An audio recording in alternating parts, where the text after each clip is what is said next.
I am Saifullah Naim. Today I will try to discuss about economics. So our topic is aggregate spending on a two-sector model.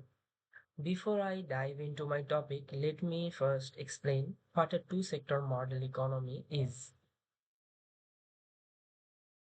So a two-sector economy is a simplified model that includes only two main parts, uh, households and businesses or firms. There's no government or foreign trade involved, which makes it easier to understand the basic flow of income and spending.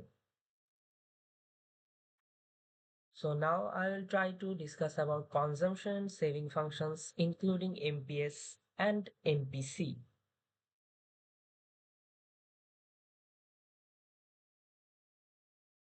So what is consumption function?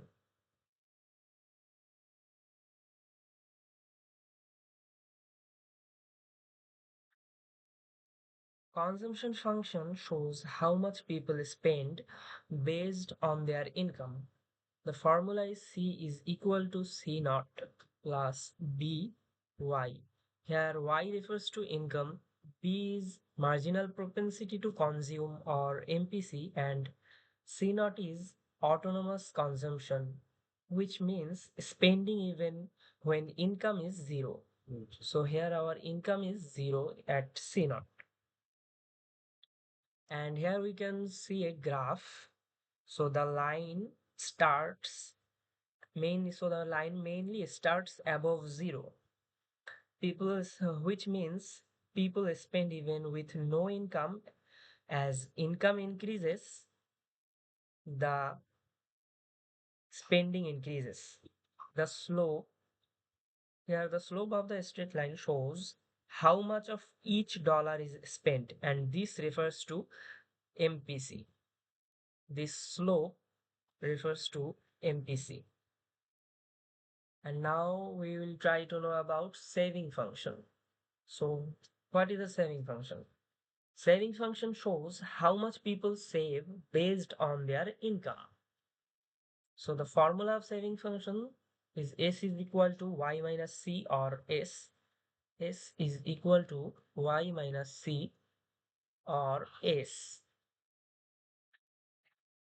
So there is also a graph. The line starts below zero. This is below zero means negative.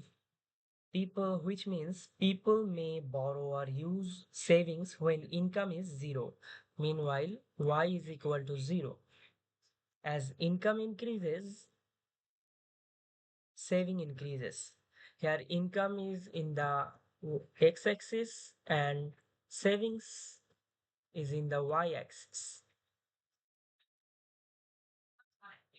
The slope of this straight line shows how much of extra dollar is saved, and this is MPS. MPS. Now we will try to talk about MPS, or marginal propensity to consume.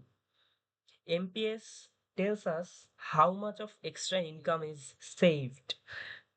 Example, if someone's income increased by $100 and saving increased by and sorry if someone's income increased by $100 and his or her spending increased by $80, so the MPC is 0.8, which is the ratio of 80 and 100. Then MPS, marginal propensity to save. So what is MPS? MPS tells us how much of extra income is saved.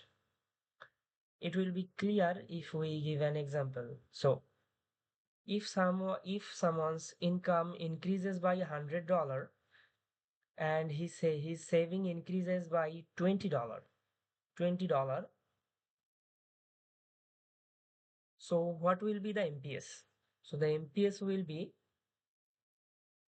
0.2, which is the ratio of 20 divided by 100. So this refers to MPS. And there is an important rule that the summation of MPC and MPS will always be 1.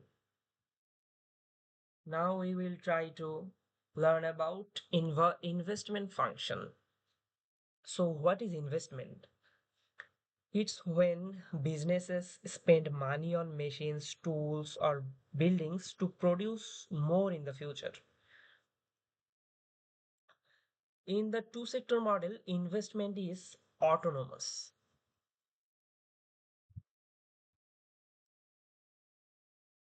In two sector model, investment is autonomous. So what does it mean?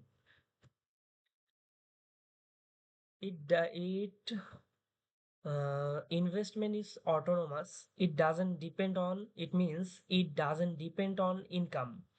Businesses invest a fixed amount number matter how people earn. In the two sector model, investment is autonomous, means independent of income. It doesn't rely on income. So the formula I is equal to I naught minus HI, where H means sensitivity to interest rate or interest sensitivity. Here small I refers to interest rate,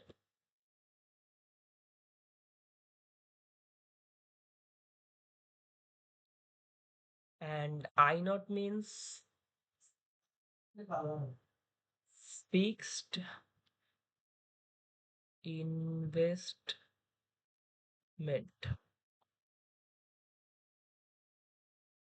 So here we can see the graph investment versus interest rate. This means interest rate and this x-axis I means invest. So here the curve slopes down, where it means when interest rates are, sorry for the distraction. So when interest rates are high, business invest less. When interest rates are low, business invest more. So why? Because borrowing is cheaper when interest rates are low. Now this graph now 2, this means fixed investment. The red line is a flat the red line is a flat, which means investment stays the same no matter the interest rate. This is used in simple models like the two sector model. So now we will try to know about equilibrium output in the two sector model. What is equilibrium output? It's the point where planned spending equals actual production. The condition is y is equal to AE. There we can see more two function and the final formula. The final formula shows that small changes in spending can lead to bigger changes in total income. Now our final topic, the expenditure multiplier. What is the multiplier? It shows how a small change in spending, like investment, can cause a bigger change in total income. So this is the formula, and it means the expenditure multiplier means K. We know that MPS plus MPC is equal to 1, and here the change in income